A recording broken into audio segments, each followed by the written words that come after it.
Welcome to Orioles on the Verge. This is Zach Spedden, joined as always by Bob Phelan and Nick Stevens. And on tonight's episode, we take your questions as part of our latest mailbag episode. And this episode is going to cover a very broad range of topics from the majors all the way down to the minors. And it's also worth noting that this is the first mailbag episode we have done since the trade deadline. So an opportunity to dive into a lot of new topics that we haven't necessarily been able to cover on previous mailbag episodes. And, of course, some room for some of Birdland's favorite debates. So we got a broad range of questions from our listeners. Most of these came from our Patreon community, but we did have a few others come in through social media. So thank you, as always, for the great questions. And I'm going to dive into this one here from Discord. It comes from Daddy Batty, who wants to know, where do you see Brandon Young next year? Bottom of the rotation or bullpen? What does he need to work on over the offseason? Bob, I know you had an answer to this question when it was asked in our Discord. So I want to go back to you because this was a few weeks ago now. Do you still feel the way that you felt at the time? And if so, can you elaborate for our listeners what you think Brandon Young could be working on to stick in the rotation? Could you remind me what I said back then? No, first of all, fantastic outing in Houston. Carried a perfect game into 7 2/3 innings pitched. I told my family, I kept saying, you're going to want to watch this game. They kept asking me, why? What's so special about it? I'm like, I can't tell you, but just watch it. It might be nice. And then, of course, it didn't happen, but fantastic outing nonetheless. And I think you kind of saw what I am vaguely remembering me getting out before, is that I think Brandon Young was a good slider away from being like a mid to back of the rotation starter. And what do you know?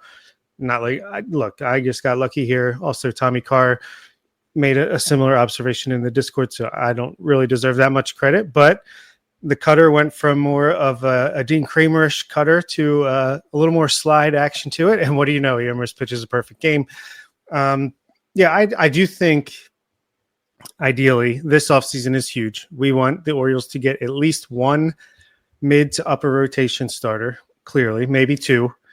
I think ideally your top five are Bradish, two new acquisitions, Trevor Rogers, Grayson Rodriguez, Dean Kramer. Like, that's your top ideally, but you need guys like Cade Povich, Brandon Young, be a AAA on a moment's notice, and maybe Povich's last option year, and Brandon Young fully capable to step in and be a mid to back end rotation starter. Because I think that Brandon Young could basically be a better version of Dean Kramer, which is pretty good. At least a similar version to Dean Kramer, a guy who can go out there, give you innings in the middle to back of a rotation, and have some fantastic outings, have some outings where he's just trying to eat the innings and hang in there. But yeah, I'm still very bullish on Brandon Young. I think a lot of people want to move him to the bullpen. A lot of people that I've seen just don't believe in him. First 10 starts of a major league career, don't even worry about it. Like, they're just figuring stuff out at the major league level. And clearly his 11th start, he almost pitched a perfect game. So yeah, Brandon Young, I am still a fan. I back end of the rotation starter ultimately. Yeah, I think that's where he's going to enter 2026, right where we all kind of figured he would be as a pro, like battling for that 4 or 5 spot in the rotation. I was all in on Brandon Young from the day they signed him, but as someone, like, we should pay attention to him. And last year, to me, was confirmation that he's a major leaguer. What role, we'll see. But last year, I was like, this guy belongs in the big leagues. And now he's here and he's showing everybody why. That start in Houston, as great as it was, it didn't change anything for me. It was memorable, and even better that he got to do it in front of like friends and family back home in Texas. And I saw the quotes coming out about him saying like he felt like every time he was going out on the mound, he was letting the entire team down.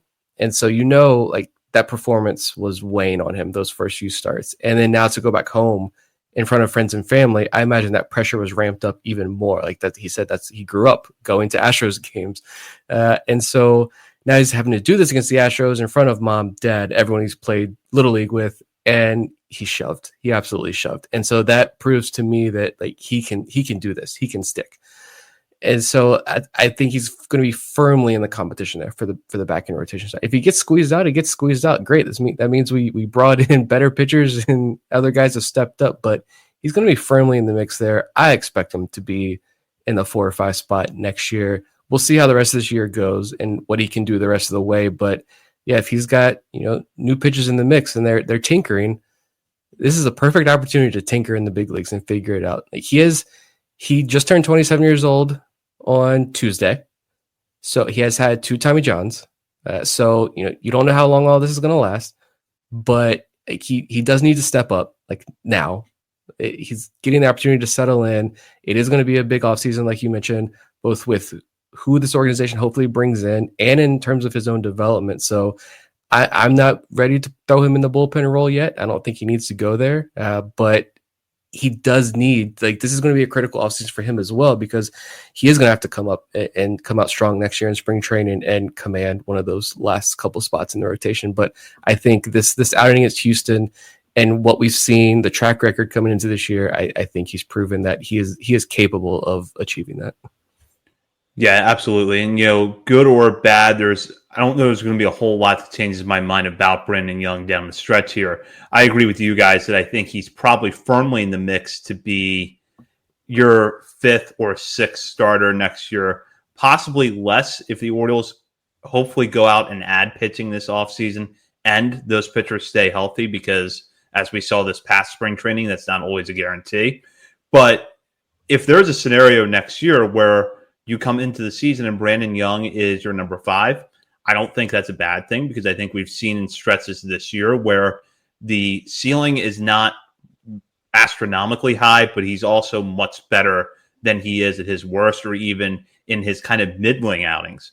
And I agree with Bob. I don't think that him possibly being a better version of Dean Kramer is all that far off, especially if he's able to improve his pitch mix, which I think is going to be a big area of focus this offseason. The cutter is a pitch he's relied on a lot in the past. It hasn't necessarily been successful against major league hitters. If the slider is the alternative to that, and that's what's going to allow him to be successful, then I think that's what you work on over the course of this offseason and figure out, okay, that's going to make him a better big leaguer regardless. Now, whether or not that comes in the form of a number 5 starter or a long man out of the bullpen, which the Orioles could really use next year, it's going to help you either way.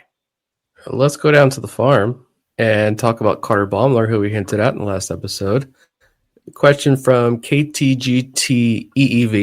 What do you do with Carter Baumler? You have to protect him, right? The way he's pitching right now, I feel like he'll get plucked in the Rule 5 draft, and I would hate to lose him, especially with him being healthy right now. So it's early. I always look forward to the full episode we do, looking at all the Rule 5 eligible guys. But here in August, where do we stand on Carter Baumler? What do we think happens with him? I thought for sure they were going to keep him in Aberdeen all season long to kind of try to hide him in the Rule 5 draft. And since he's just got promoted to AA, I'm starting to think maybe that's not going to be the case. Maybe he will be added to the 40-man roster. It's going to be a really tough offseason for this, because I think the Orioles could have up to 15, 16 40-man spots open once the season ends, and guys need to or get DFA'd and become free agents, et cetera, et cetera. I don't know how much room there is. There's a lot of good questions, but I think Carter Baumler is making a good case for himself. He got the promotion after having what is the ERA here? 2.45 ERA over 29 and a third innings, striking out 32.5% of batters, walking 11%. That's a pretty good delta there. 21.4% K to walk ratio, 2.27 FIP, a 184 batting average against, with a 292 BABIP. So it's not like it was luck there, keeping the opponent's batting average under 200. 23 years old, looking as healthy as he ever has. Big, powerful righty. And I know I keep harping on this, but potential organizational philosophy change when it comes to relief pitchers, prospects. I'm starting to lean towards, he might be added. As I started to think about this earlier, I went back to when Cody Sedlock was eligible for the Rule 5 draft years ago. after a bit of a resurgence that's similar to what we've seen from Carter Baumler. He was not protected and ultimately was not chosen in that Rule 5 draft. This was back in 2019. And there's a couple of key differences that I see in the two scenarios, which is that one, Sedlock was a little bit older than Ballmer is now, and the other is that Sedlock had been drafted by Dan Duquette. Mike Elias is left to make that decision in 2019 about whether or not to protect Sedlock, and didn't. In the case of Ballmer, though, Mike Elias was the Orioles general manager when they drafted him, although Brad Selick has moved on. There's still a lot of other key people in this organization who were around at the time that Ballmer was drafted. So I think if they feel like there's a hint of the potential that drew them to him as a pitcher in the first place and that his injury troubles are behind him, that they probably will protect him. Now, with that said, one caveat I would add to that is that there are a lot of pure relief arms that you're going to have to make a decision about this offseason. The Orioles added to that at the trade deadline by going out and getting Cameron Foster, Ramon Gomez, and Anthony Nunez from the Mets. Foster in the Soto trade and Gomez and Nunez in the Cedric Mullins deal. All three of those guys were Rule 5 eligible this offseason. I think of those three, Nunez has the strongest case to be protected, but Foster is in AAA, flashing pretty good stuff, and Gomez, performance-wise, doesn't deserve a 40-man spot, but when you have a guy that throws over 100 miles per hour regularly, you've got to take a long, hard look at whether or not you want to try to hold on to him, knowing that another team could take that opportunity to pluck him from your organization for essentially nothing. So there are a lot of pitchers who fall into that reliever bucket that are eligible this offseason, but I think Ballmer's track record with this organization gives him a little bit of an advantage there. Yeah, bring up the name Gomez. I feel like he's got to be frustrated in the front office because you wanted to get a look at him now. Maybe he's an Arizona Fall League candidate to go out, so you can get a look at him. But I don't know. Maybe I'm just becoming Debbie Downer on this Rule 5 stuff. I just don't think you need to protect him. And I also think just kind of the rush to be like, we got to protect this guy happens a little too quickly just because I don't know. It doesn't seem like, I don't know the exact numbers, but I know for a while that was trending now, like fewer and fewer Rule 5 picks. It's a lot to consider, I think. And it's the minor league phase that I'm most concerned about. You saw this organization get rated last year. Like, you're not losing sleep over, having Elio Prado plucked, but like that's good depth that you have to replace. And Zach Peak and Gene Pinto are healthy and pitching well this year. That good for them, but it sucks to see as an Orioles fan who followed them for much of their young careers.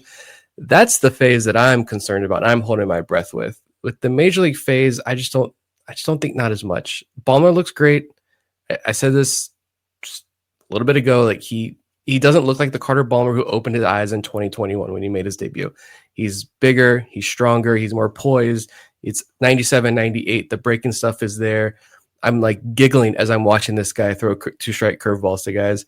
Stuff-wise, I think he's worth targeting in the Rule 5 draft, but I just don't know. I think if you're a major league team, how many major league teams aren't going to give him a look because of the injury history? Like, he's got to stay at the major league level all year. Yeah, you can finagle the roster stuff a little bit, but like I just think it's too much of a risk that most teams pass. But I do agree that if the Orioles think there's even a hint of he could go, and if they're super pleased with where he's at now, then I could see them protecting him. But I just don't think they're going to need to this offseason. But it's fair. I do think if you're going to play the injured list game and finagle things with a Rule 5 pick, Carter Baumler's pretty good candidate to be able to do that with. But all right, let's go to one from Ben DeWurst. Ceiling, floor, and most likely for Dylan Beavers in his major league career, I'm supposing. Let's go to Zach. So I'll start with the ceiling. I agree with what Nick said in our last episode. 2020 player in his best seasons. He's more than capable. That I think the speed is actually a very underrated part of his game that doesn't get talked about enough, that hopefully we'll see flashes of in the major leagues. And on defense, I put him a few notches below Colton Cowser because I wouldn't run Beavers out there in center field, but I think he can be at least a capable right fielder in the big leagues, especially in the short right field at Camden Yards. So maybe not a multi-time All-Star, especially for a right fielder, because he doesn't have that 30 to 40 home run power that you look for in top-tier right fielders. But I think he could be a really solid everyday right fielder, not just a platoon bat, an everyday right fielder who in his best season is going to give you 20 production with a 10 to 12% walk rate, strikeout rate probably in the low 20s. And those are really good numbers year in and year out. The floor, probably an up and down fourth outfielder. Someone who will stick around for a long time because he can hit high-level minor league pitching and will have flashes of success in the major leagues. He's not a pure platoon hitter necessarily. He actually hit lefties very well this year, but if he struggles in the major leagues, it's going to be easy for him to be put in that bucket. So next thing you know, if he just doesn't really wow anybody, he's good organizational depth.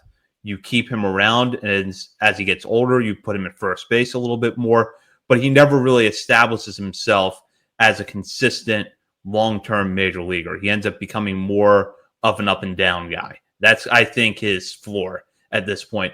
The middle ground, solid platoon bat with 15 homer potential most seasons, still room for 20 steals. You don't run him out there a whole lot against lefties, but can still hit righties. That's, strong side platoon player. That's still pretty valuable. So, yeah, there's a high range between my floor and my ceiling for Beavers, but I feel like the ceiling and the middle ground, there's not that much of a gap, and both are pretty good outcomes. Yeah, I think you nailed it. I just see him being peak Beavers being a regular 2020 guy.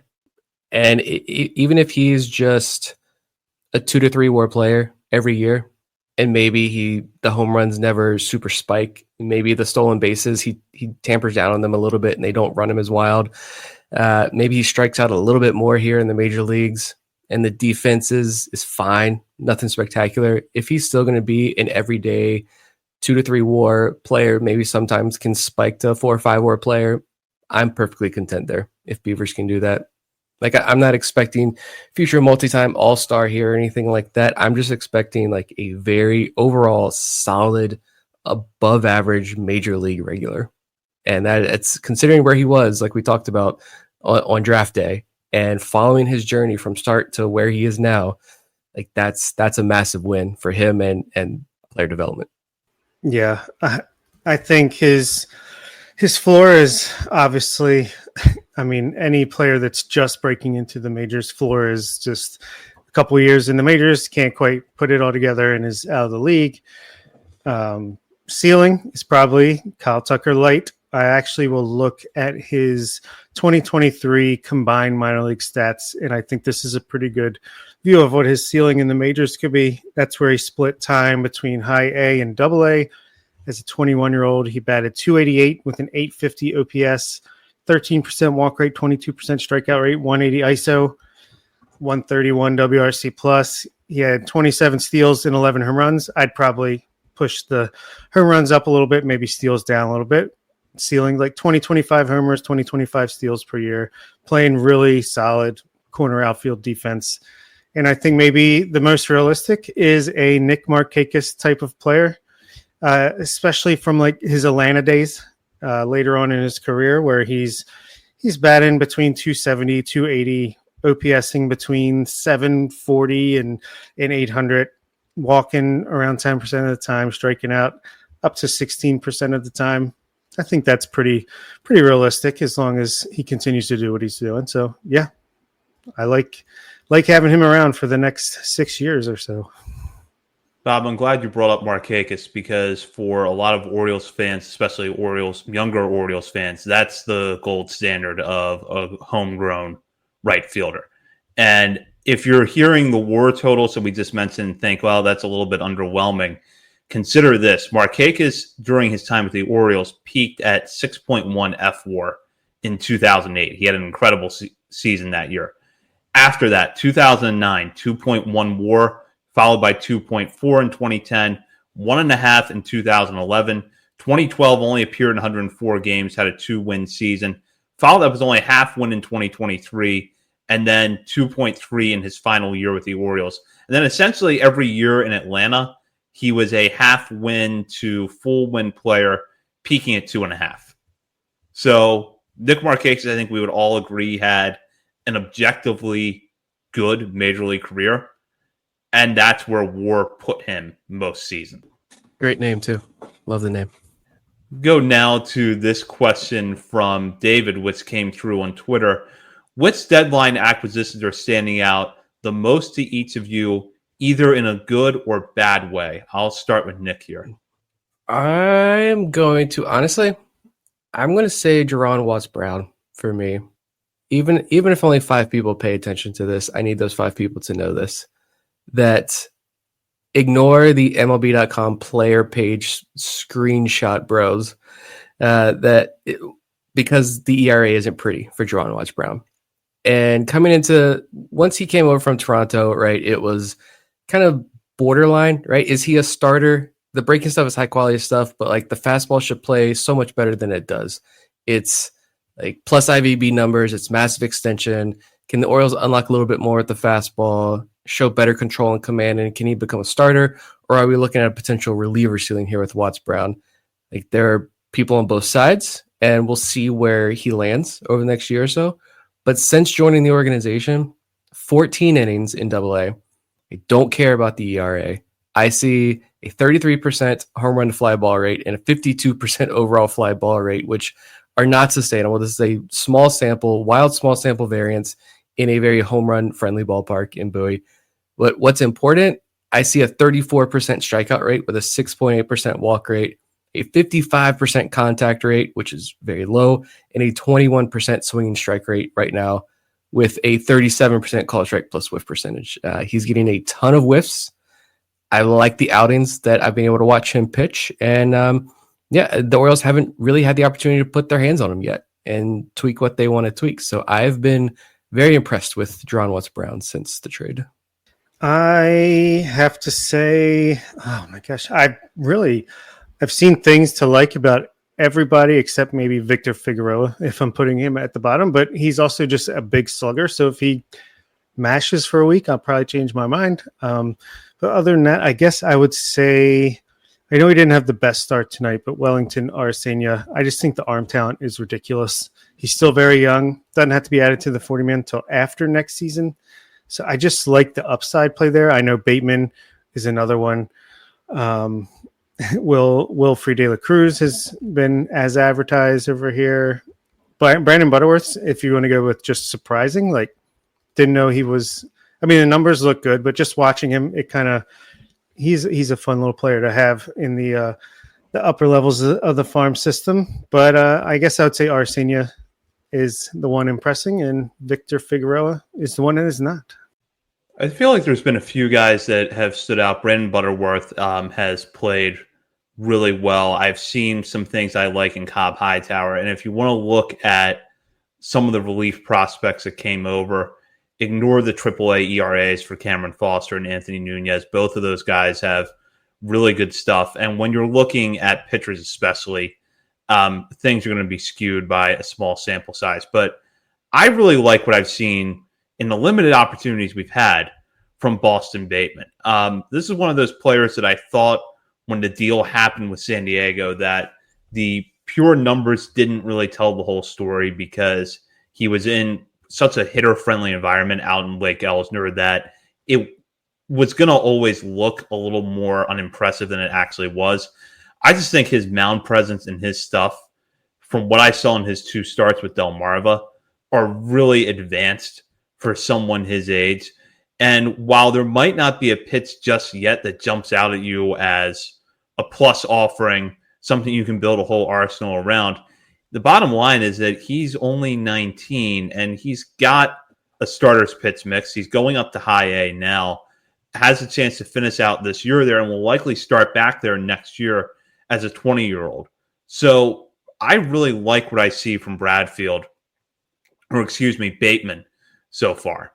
Love all of these guys. Let's go. Steve has a couple of questions here on Twitter. And his first one a couple of days ago, he wanted to know our thoughts on Jeremiah Jackson and his role moving forward.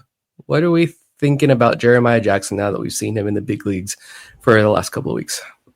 Pretty ironic timing as he's pinch hitting in the top of the 10th to try to get the Orioles lead back in extra innings as of time of recording Tuesday night. I like what I've seen. I think it's pretty much as advertised. He is a exit velocity merchant, as I've seen it be put online. I think it was Dan Sanchez.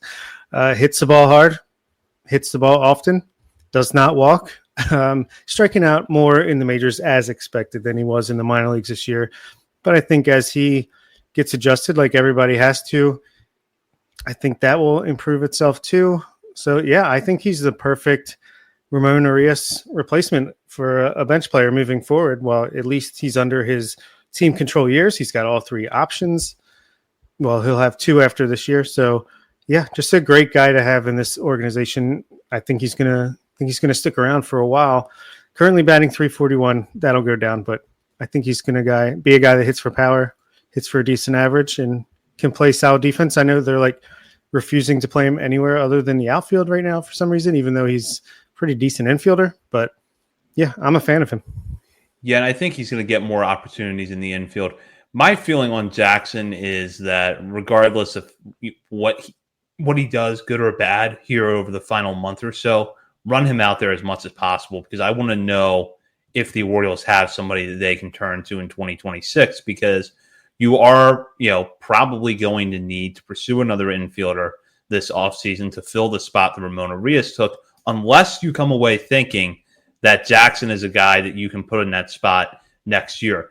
I really like what he does in terms of his exit velocities. I think he's got a lot of athleticism, and hopefully he's able to show that off in the infield.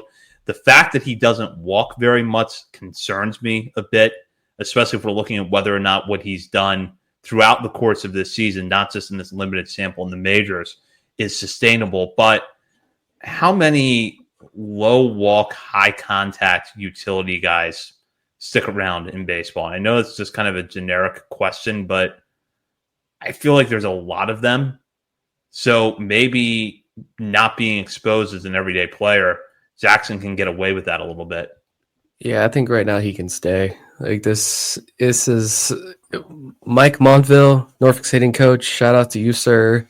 Shout out to whoever was instrumental in his development this year, because I hand up paid no attention to Jeremiah Jackson when they signed him. I thought like this, it's a former top prospect who didn't pan out. Now it's a minor league signing. And what do we talk about all year? There's no upper level infield depth in this organization. So he's going to go to fill that void. He's the bridge to Aaron Estrada, Griffo Farrell, and some other guys. Honestly, so when I'm doing my game watches, when he was down in Bowie, I'm hitting the fast forward button. I was not watching Jeremiah Jackson at bats. I thought he's just minor league fodder. And then he went to AAA and everything changed. And now he's in the big leagues, and I'm tuned in to his at bats to see what he can do. If you don't like the walk and strikeout numbers, I don't think they're going to change, even with some development next year, settling in and coming back next year with a known defined role and knowing he's going to be in the big leagues. I don't think those numbers are going to change. But yeah, like Zach said, I don't think they really need to serve his purpose. So yeah, I would not be mad at all if Jeremiah Jackson is the Ramon Arias next year. Yeah, I gotta say I was very similar when it comes to Jeremiah Jackson signing, and then I thought he was going to be a AAA Norfolk. He goes all the way down to AA Chesapeake, and on I keep a stat list that I update as much as I can daily, updating interesting prospects stats throughout the year. And I did not add Jeremiah Jackson at all to that until he was in AAA. So yeah, big fail by me. But next question from Steve is thoughts on Andy Fabian. Let's go right back to Nick. Yeah, I mean, I think we just touched on him the other day. I think Zach or somebody had him as the shout out. But yeah, like this big guy, 6'4", he's 22 already. He turned 23 in January. But as we mentioned, he was one of those late signings with some leftover international funds. He's in Delmarva now. You look at those numbers. I did not realize the numbers were as good as they have been. A 70% ground ball rate in Delmarva, 45% strikeout rate, and an .095 average against. Not saying those numbers are going to continue, but yeah, he was just a guy who I know caught my eye last year in the DSL in writing up some articles for Keeler Morphe and some other guys in the DSL, and you see Fabian and this big curveball and good velo and just a massive human being, and he became interesting. And those numbers in Delmarva this year make him even more interesting. So I think we'll see next year. I think it's going to be the more defining year for Fabian. If he's in Norfolk by the end of next year, then it's like, yeah, pay attention.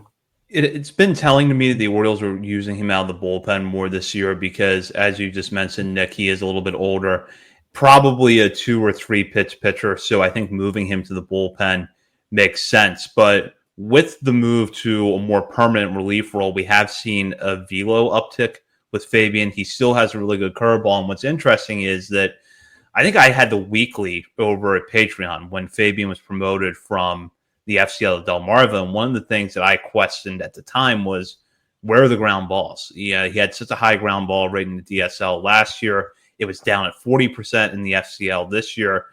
At Delmarva, they've skyrocketed, like you just said, to 70%. I have no clue what is behind that. I don't know if it's a statistical fluke that he wasn't generating a lot of ground balls in the FCL, or he's generating way more than you expect in Delmarva. I don't know if there's maybe been some adjustments to his pitch mix or to his mechanics. I'm not sure what it is. But if Andy Fabian ground ball artist is a thing, someone who can throw 93 to 95 from the left side with a good curveball and can generate a lot of ground balls is a pretty interesting prospect, even if it is in the pure relief mold. I do think that next year is going to be a big test for him, but if he's able to go to high A Frederick, get off to a good start there, and at least puts his way up to Double A, maybe even Triple A by the end of the year, I think we're going to be talking about him a lot more. Yeah, I have to also agree. I'm a fan of Andy Fabian, especially in a pure relief role. I think it just lets the stuff play up, and I think he's a guy that, Keith Law thinks it's a negative, his delivery. I think it is a positive, especially out of the bullpen, just the unique look. It's a guy striking out guys, getting ground balls. I think, 45% strikeout rate in Delmarva so far. So even though he's walking 14.3% of batters, K to walk ratio is 30.6%. Fantastic. Batters are hitting under 100 against him, FIP of 1.72. Yeah, I love this. This is what the international program on the pitching side is about. It's just finding these under the radar guys that you can coach up and get a little bit extra out of. So I'm a fan. That entire discussion was way too much. All we had to say was Keith Law saw him throw one pitch and said he sucks. So AKA he's worth paying attention to. Just a guy. Go to this question now from Peter. Which major league and minor league players do you see as untouchable for trades this offseason? And Bob, I'll start with you on this one. Yeah, that's interesting. Major league's going to be easier.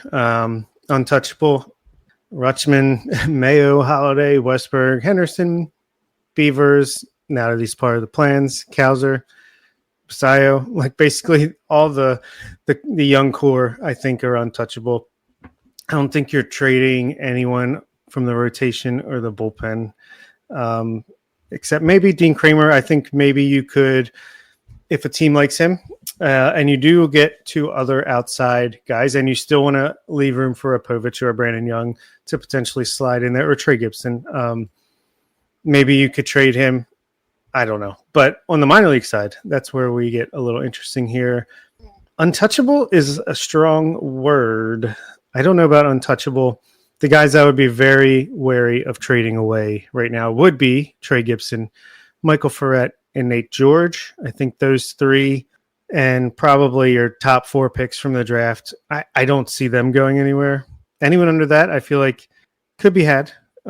Even like Esteban Mejia, I could see him headlining a big trade potentially, even if I don't want to, as he has a lot of upside. But to get, you have to be able to give. It's going to be tough. These trades, I love so much of our guys right now, and we're so deep. We're going to lose some. It's just inevitable. But yeah, I think untouchable or close to untouchable, it's Gibson, Ferret, and George for me. I think I agree. Yeah, for me, it's I want, obviously, if you're getting a proven starter with multiple years of control, I'm not going to say no if Trey Gibson or Ferret or somebody has to be included in a deal. It's make it hurt. It's gonna hurt. It's gonna happen, and do it, please. Make this major league team capable of winning a World Series. But if I had to choose, I would say for me, it's probably Gibson and Ferret. Just the strides they made this year are continue to go underappreciated, and I think Trey Gibson is going to be in the major leagues by the end of next year. And honestly, if Michael Ferret stays healthy and can rebound from the back issue that he had this year, I think Michael Ferret could also be pushing for that at the end of next year as well, if he has if he continues to pitch as well as he did this year. So yeah, I think those two guys for me. But Actually, okay. I'll just say anyone is honestly at this point, other than Basayo, who's now in the major leagues. Anyone else, I'm down. Yeah, sorry, Bob. Zach. I had a bold prediction. I thought I could just, before I forget, Trey Gibson, I believe, is going to be PPI eligible in 2026. I think he's going to sneak his way onto 2 out of 3 top 100 lists, and I predict he's in the majors before to be eligible for the Rookie of the Year. If it's not right out of spring training, then it's like the Grayson Rodriguez, Jackson Holiday, where it's like a week or two into the season, gets called up, maybe out of the bullpen to start. But let's have 3 Orioles eligible for that draft. Interesting call there. I definitely agree with you guys that I don't see the Orioles moving Gibson because he's the kind of prospect that they have needed for a while, which is someone that they can stash at AAA, let him develop, and where the stuff is playing up. I mean, it's only taken 2 outings at AAA for national outlets to start talking about Trey Gibson a lot more, and it's because we have access to the data now. We can see just how good his pitch mix is. So unless Gibson is the guy that gets you back a starter with 2 or 3 years of team control that you can slot into the top of your rotation, I don't see the Orioles moving from him at all. And I still believe that Michael Ferret might have the higher ceiling of the 2 guys. There's been more of a question mark with him this year because of the back issues, but he's pitched really well. He's a couple years younger. I think that he's got room to get even better than he has. And yeah, I agree with Nate George. A prospect like that, you always run the risk of moving them a little bit too soon because there are things in George's game right now that you could pick apart a little bit and say, well, who knows if this is going to translate? Who knows if he's going to tap into his power? But if he does, by this time next year, you're going to feel like you were burned unless your return was really significant. So I think those are probably the 3 top tier guys that don't get moved. I think that the 4 highest picks from this year would probably be in the next tier, with Slater DeBrun actually being the top of that group because of his age. But if there's a starter or a couple of starters that are the difference between this team being good and this team being elite next year, I have to think that a lot of guys are going to be on the table. Well, speaking of trades, Vivek wants to give us your prospect package for either Pablo Lopez or Joe Ryan. Did you guys come up with any deals?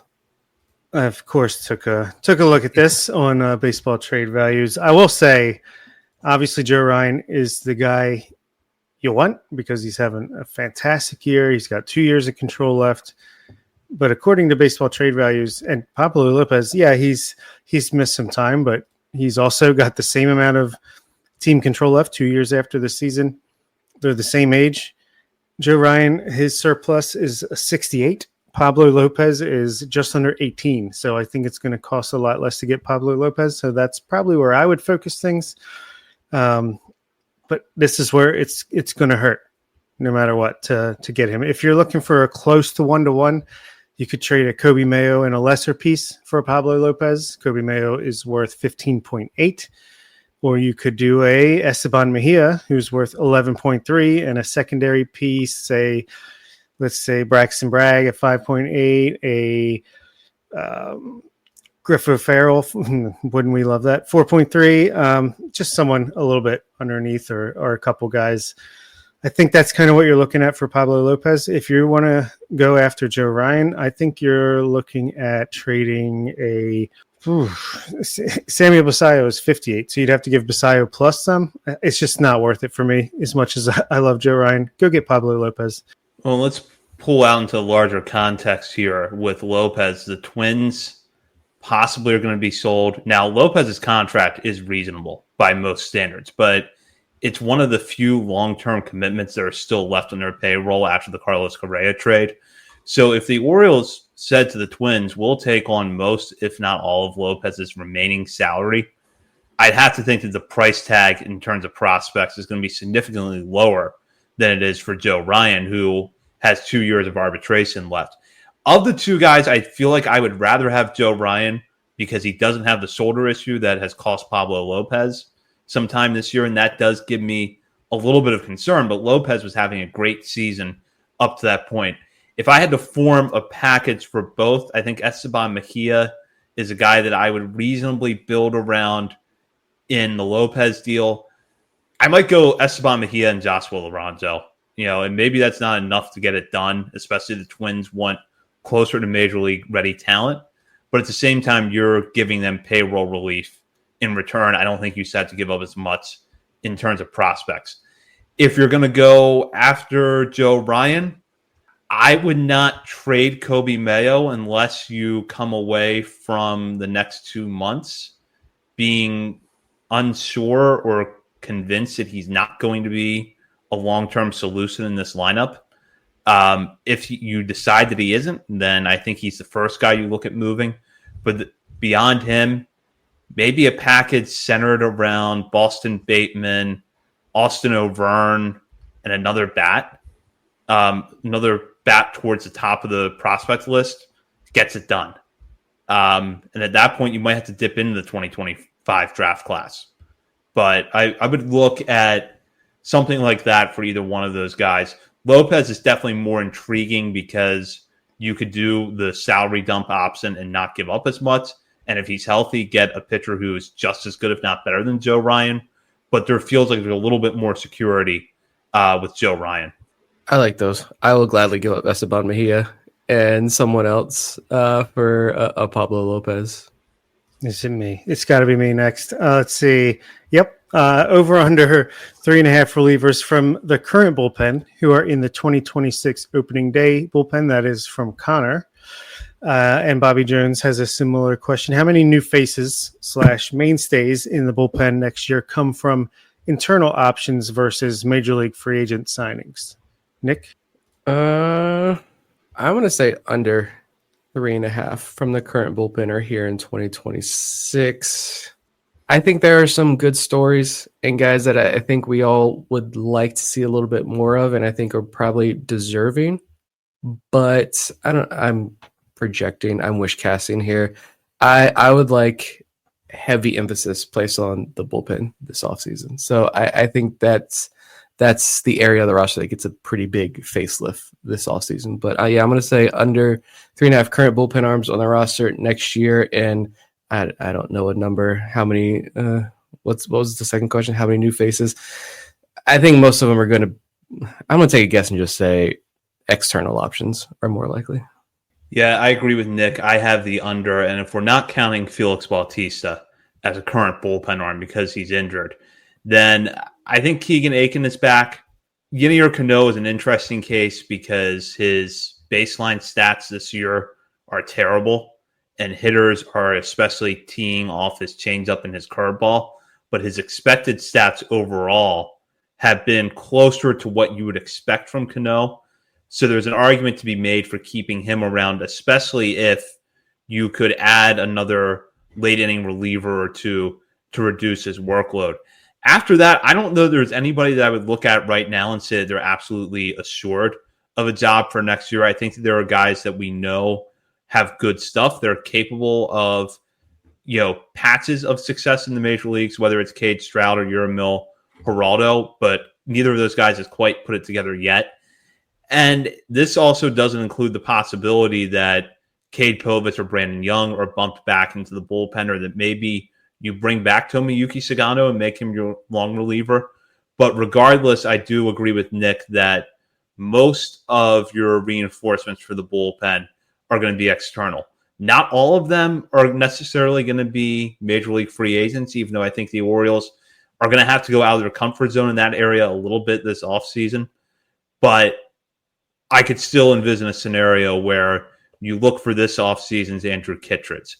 We know that they were willing to give a multi-year deal to Jeff Hoffman, and that would have gone through if not for a physical. So maybe there's another pitcher of that mold that they sign in addition to the Kittredge type this offseason.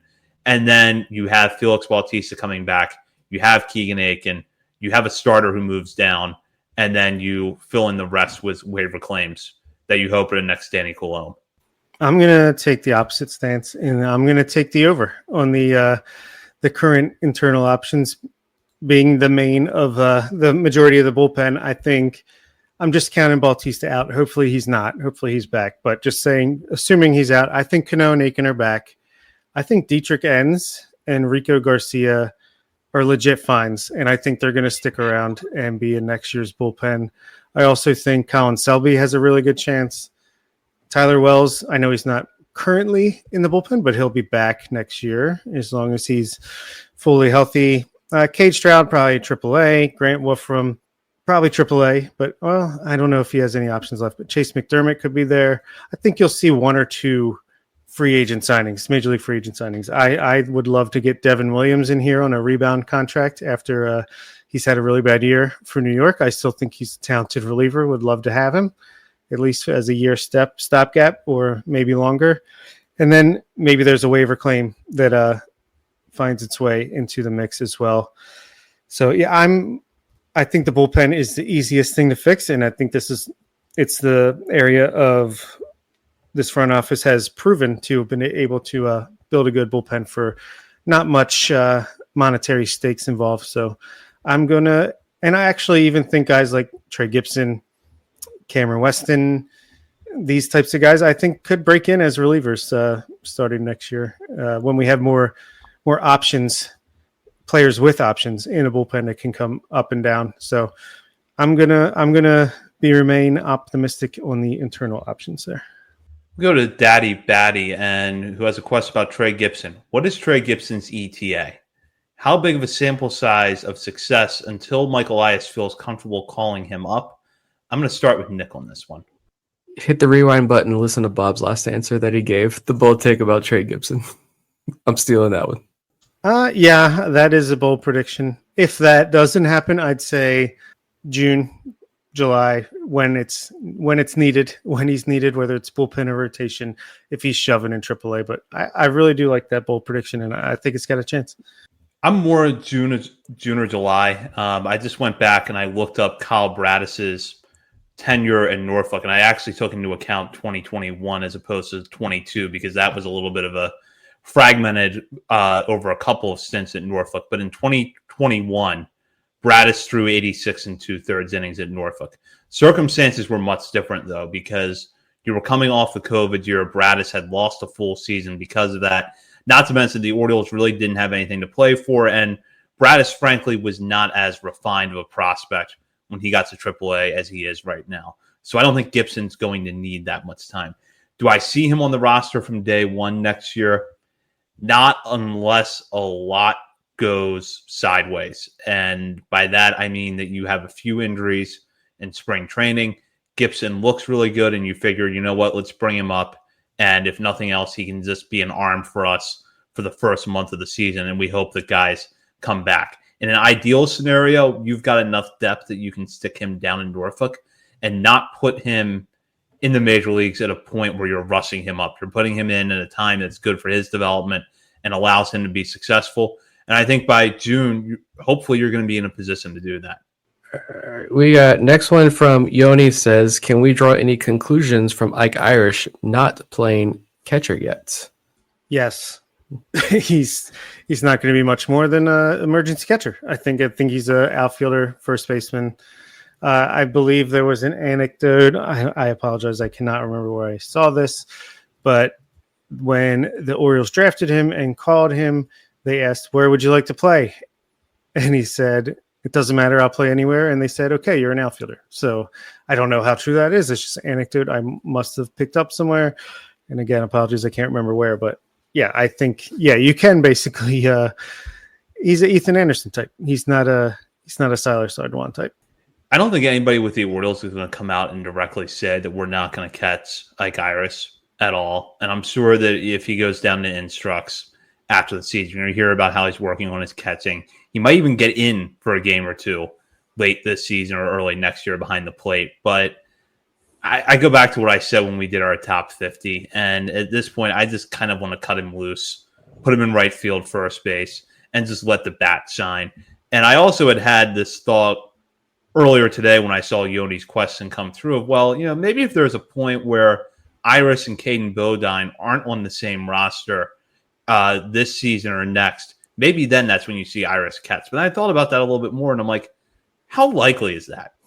I think those two guys are pretty much going to be on the same roster for the foreseeable future. And if they aren't, it's going to be because of some flukish circumstance where one of them got promoted a week later than the other one did. They're part of the same draft class. They're the same age. Bodine's a really advanced defensive catcher. They're going to be on the same roster for a while. And as long as you have Bodine there, you don't need to catch Iris. Yeah, that's the biggest takeaway. He's not catching because he's not a catcher. And I said this before, I hope he doesn't catch a single game because you don't need him to. The bat is that good, potentially. And I hate that they announced him as a catcher on draft day. He's an outfielder. That's where he's going to play. Next question is from EJ, who says, do the Orioles give Zach Eflin a qualifying offer? Zach? Right now, I'm going to say no, just because I don't know what those medicals look like. And if the Orioles have any concerns that the injury issues that Eflin had this season are going to have a lasting effect, at least for the next year, I don't think that they're going to take the chance of giving him the qualifying offer, knowing that, one, he's probably going to accept it at that rate, and two, if he's healthy or he's in this sort of state that he's been in this season where he's on and off the IL, that's not only a salary north of $20 million that you're paying somebody, but also someone that's probably going to be taking a rotation spot. And I feel like they're going to want the flexibility to build up from the back end a little bit while at the same time acquiring that top tier starter. So I do think that having Eflin accept the qualifying offer would throw a wrench into that. I will say this, though, which is that if they give him the qualifying offer, that gives me some confidence in his health a little bit, because the Orioles should know his medical is better than anybody, or at least better than any team at this point. But based on what we've seen this year, I just don't think that the reward is worth the risk. Yeah, that was my thought. Like, you got 3 months between now and the deadline to extend the qualifying offers, so you're gonna have a better idea about the health, and you're gonna be able to do all the deep dive medical stuff to see exactly where he's at ahead of time. But it's just I mean, he's out there saying he's worried about being able to pick up his kids in the future. Like, this is how bad the back pain is getting, and he needed to go through with this. Like, go have your surgery, go get better, go pick up your girls. Like, it's too risky. The back is too risky for me. I don't think you need to do it. I prefer they don't. The money is not the issue. Pay him $20 million. If you think he's going to be healthy, pay him the $20 million for 1 year. I'm fine with that. But it's to pay him $20+ million and then have to watch this team rely on him to round out next year's rotation and hope he stays healthy. Like, I think that's a big ask that I think we can move on from that at this point. Yeah. Would I be mad if Zach Eflin came back? No, I would not be mad. Mm-hmm. But this is a team that did not pick up Danny Coulombe's $3 million option last year because of injury concerns. So I don't think they're going to offer the qualifying offer to a guy, which is going to be $20 million. I could see them potentially later in offseason, if he doesn't sign anywhere, bringing him back for a 1 year, $10 million deal, depending on how things go. But no, I hope he gets healthy. I hope he comes back and has a great season next year. If it's for us, even better. But I don't see it. And as I always love to see when we do a mailbag episode, we've gotten a couple of live listener questions. I'm going to go to those now. I'm going to start with Mark. And that is, what makes Enrique Bradfield Jr. a significantly superior prospect to Austin O'Verne as two guys with very similar tool sets? So, Bob, what are your thoughts on this one? I'm not sure I would say that Bradfield is a significantly superior prospect at this point. But I do give him the nod in my rankings. I think Overn's ceiling is higher. I just think Bradfield is a little bit better on defense, a little bit faster. When he's healthy, I think he'll steal more bases than Overn, even though he's fantastic at those things as well. Overn has the edge with the arm and the power, but I think Bradfield is, I think he's going to be able to hang and have like a 330, 340-ish on base. And with his speed and ability to cause chaos, I think that's going to be enough with his other tools to be like a 4 or 5 WAR player at his peak with the defense in center field. Also think the intangibles Bradfield brings, and maybe Overn does too, but I know for a fact that Bradfield is a leader in every sense of the word. So I wouldn't say it's a significantly superior prospect, but I do give him the edge over Overn at this moment in time. Yeah, I think you just see him Bradfield ranked higher on a lot of lists because he had that long proven track record at Vanderbilt. You don't need to, of course, you want to make sure the hit tool progresses, and every little bit you can get out of that hit tool is going to help his major league profile. But I mean, as is, he's got a profile that will work in the major leagues in some sort of role when he was drafted. And so now it's just expanding that hit tool and trying to get more out of that. Overn had, they drafted him because of some change. Well, they drafted him because many reasons, but the reason the Orioles were quicker to pull the trigger on Overn was because he made the tweaks in the Cape Cod League, found quick, instant success over there, and the Orioles felt comfortable with that and pulled the trigger early on him. But, he really struggled in his second year at USC. So I think there's a lot more swing and miss. There's a lot more chase. There's a lot more holes in his game than Bradfield's. So Bradfield is the guy who we thought would be pushing for the major leagues right now at this point without all those injuries. Overn is going to be a little bit more of a project. In the end, could Overn overtake Bradfield on our ranking list? Probably. But I think both are, great prospects to have in this organization. And the fact that Overn is now in Double-A and excelling as well as he has these first few weeks, he's going to be a guy that next year, I think this offseason, people are going to have their look backs at the Orioles organization, and they're going to see what Overn was able to do, and they're going to dig a little bit deeper under the hood and see a lot of things that they like. They're going to go back to that freshman year college profile of his, and he's going to make a lot more noise. There's going to be a lot more written about him going into next year as a guy to watch, the sleeper, 2026 sleeper in this system. But it's just Bradfield's floor was just so incredibly high that I think that's why he's so much higher ranked on all these lists. Yeah, and I will acknowledge, if you look at our top 50, you see Enrique Bradfield ranked 7th and Austin Overn 22nd. There's a lot of reasons for that, and I think you both accurately touched on them, with Bradfield's pedigree, having a longer and better track record at Vanderbilt than Overn did. Overn, you have to keep in mind, also was a two-way athlete until pretty recently, so he's definitely not as polished of a baseball player as Bradfield is. And look, if not for Bradfield's injuries, with his production, I think he would be in AAA right now. And maybe even if we're not talking about him as the Orioles opening day center fielder in 2026, he's at least in the conversation for the 2026 roster. So the injuries have definitely set him back this year, but I don't think that they've put a significant dent in his prospect stock. With Overn, I definitely would agree that I think the ceiling could be higher, especially because there's a lot more raw power with Overn than there is with Bradfield. But Bradfield also has the kind of defense that I know if he plays every day in the major leagues, he's going to be an annual Gold Glove finalist, if not winner, at his peak. Even if he only hits in the 250s or 260s a lot of years, he's still going to put up a 340 on base percentage and probably swipe over 30 bags. Overn, there's just such a wide range of outcomes right now because of the hit tool and because of the swing and miss issues that he's much harder to pin down. But I would definitely agree that when you look at his power, it's much better tool than Bradfield's power. And Overn, because of that, might have the louder skill set of the two. Go to this question now from BC Baseball 8. This came in over on YouTube. When do you guys think pitchers like Chase McDermott, Keegan Gillis, Houston Roth, etc., would be called up to fill in for the bullpen to see what those guys have. So some interesting thoughts here. McDermott and Roth already on the 40-man roster. Gillis going to be Rule 5 eligible again this offseason. Maybe you at least give one of the three a shot late in the year. What are your thoughts on that? I actually think minor quibble, but Houston Roth was DFA'd and cleared waivers and outrighted to AAA, but could easily be put back on.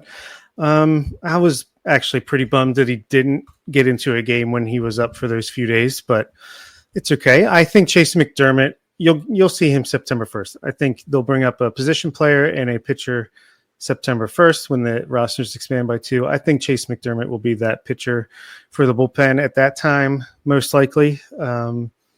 See what you got there. Roth, I think, could be an emergency fill-in. Gillis needs to figure out AAA before he can come up. I think he's just got to get used to the AAA ball, the AAA strike zone.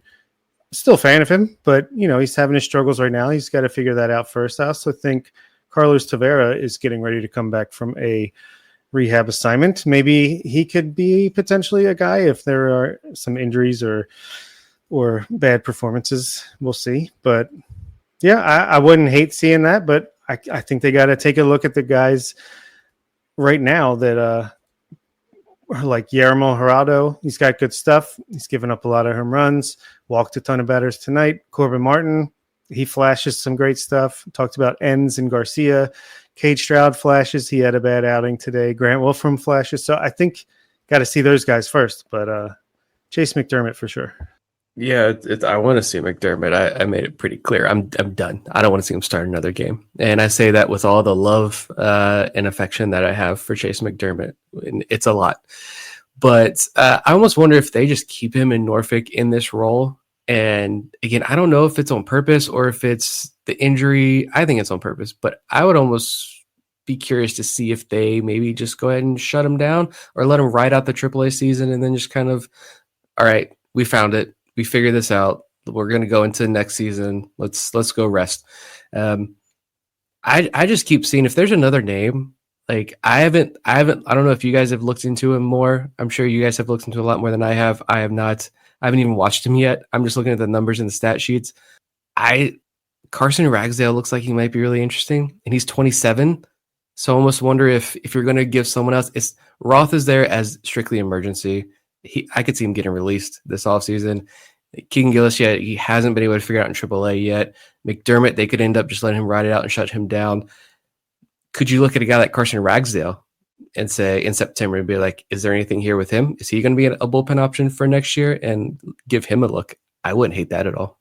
I would love that. Yeah, I think he's looked really good. I think that it could be a great find potentially there. Waiver claim, again, goes to next year's bullpen as well. 3 option years remaining for him. Has yet to make his major league debut. I think he actually started a game and went 3 innings. Maybe they're thinking about stretching him out. So I don't know, but that's a good call. I like Ragsdale. Yeah, Ragsdale is interesting because he's kind of been, well, up until this season, he was actually primarily a starter in the Giants system. And even for them this season, 14 of his 18 appearances at AAA Sacramento came as starts. So the Orioles trying him in a bullpen role, they must see something. So I would not mind seeing Ragsdale up at all late this season. I agree with Nick that I think it could go one of 2 ways with McDermott. And if they do shut him down, I don't think that's necessarily a bad thing for McDermott. It could just be that, he had the injury issues earlier this year. He had the challenges adjusting when he came back. And now he's in a bullpen role, seems to be settling in a little bit. Maybe the Orioles decide, all right, that's good enough. We'll worry about next year when it comes. I don't see Gillis getting there unless it's a situation where it's an emergency. The same with Roth. But Ragsdale, if you want to look for a wild card, that's a good option. And we will go now into our final segment of the night. Last call brought to you by Checker Spot Brewing, located 1421 Ridgely Street. Checker Spot is not far from Camden Yards, making it the perfect place for a pre- or post-game drink. And when you're at the ballpark this season, be sure to check out the beer stand behind home plate, where you can get one of Checker Spot's signature beers, The Bird is the Word. And now we're going to go into a question from The Bird is the Word over our Discord. And he wants to know the answer to what seems to be the biggest question of the day every single day on our Discord, which is, what do you do about Ryan Mountcastle? And the specific question from the Bird is the Word is, what do you see the first base DH catcher situation looking like in 2026? Does Mountcastle get traded? Nick, I'll start with you. They're going to sign somebody, I'm sure, to throw into the mix. I said earlier, I think Basayo catches a lot more than people think. Give Adley some more time off at DH. Does Ryan Mountcastle get traded? I don't think he does, because I don't know what team would want to trade for him. Unless there's maybe we get to closer to Rule 5 protection deadline and somebody has a Rule 5 guy that they aren't protecting and the Orioles are just fiending over this guy and you make a swap there. But I don't know. We've all made our Mountcastle stances pretty clear over the last year plus at this point. And I'll just say I am greatly enjoying, for financial purposes, that he's having a good week here. Hope he continues that up for as long as possible. But if the Ryan Mountcastle era ends this offseason, I can't say I'll be a little sad. I'll just say that. I do have a soft spot for him because I was thinking about this. The very first minor league game I went to as a credentialed writer was Salem, Virginia. Frederick Keys versus Salem Red Sox. Young lefty named Keegan Aiken was on the mound. A young outfielder named Adamar Rafaela was hitting nukes, and I was falling in love. Miss that guy. I think he's still playing professionally in like the Netherlands right now, last time I checked. And then there's another young man at shortstop named Ryan Mountcastle.